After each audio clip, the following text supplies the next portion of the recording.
If you had fun playing Tomb Raider, you're not alone. 6 million copies of Tomb Raider 1 and 2 have been sold worldwide.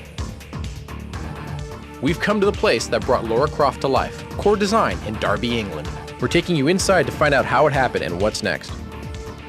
It was conceptualized 5 years ago now. And one of the guys said we want to do a game based on raiding some tombs and kind of going underground and into the world of the pharaohs, and that was something I was always really keen to do. He said, yeah, let's do it. Let's draw some things up, do a style guide, let's see what the character's going to look like.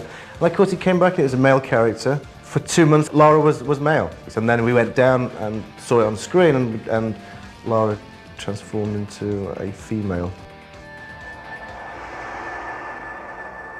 Tomb Raider 1 and 2 became worldwide hits, and the console version of Tomb Raider 2 was exclusive to the PlayStation. So what's next?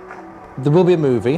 The movie's live action. It's with a big movie studio. The great thing is that we get total say and veto over the script and the content and the storyline, which is fantastic.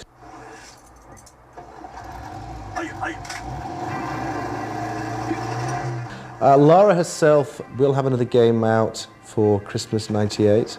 There has been some muted discussion about maybe a sidekick for Lara. Maybe a girl, maybe a boy. There is some discussion, but I'd hate to blow it before it's finalised. It'd be good though, wouldn't it? I think it'd be pretty neat. What will be in Tomb Raider 3? Core is giving PlayStation Underground subscribers a first look at some footage. One of the main differences is we're going to give Lara a lot more moves, new vehicles. We've overhauled the 3D engine to make everything faster and in high res. This level is going to be based around London, where you'll start off on the rooftops and then you have to venture down into the sewers and the disused tube train lines that have been closed off. Your ultimate aim of this adventure is to break into a corporate building and steal back an artefact that has been taken from a museum. Lara's been hired to go and find it. We're drawing quite a lot more than what Tomb Raider 2 could, so we can get big expanses of open area, build quite detailed backgrounds. This is Darren. He's going to be doing the main animations for Lara on Tomb Raider 3. At the moment he's working on various new moves for Lara, like crawls. We're trying to give her a knife so she can actually stab things. She's going to use the knife to try and prise certain secret items out from the rock. As you can see, she grabs the dagger out. It'll be concealed in her leg.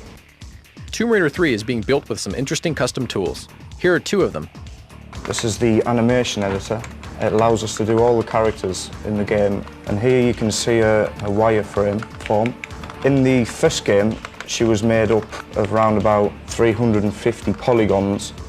And in the second game, we upped her to about 540, just to add more detail, more curves.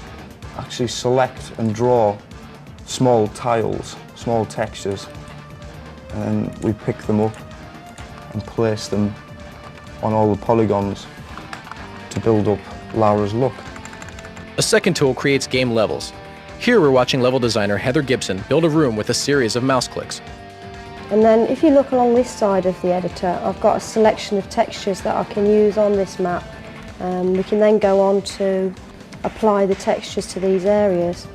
So it's just a matter of popping textures onto the faces that are displayed within the room editor.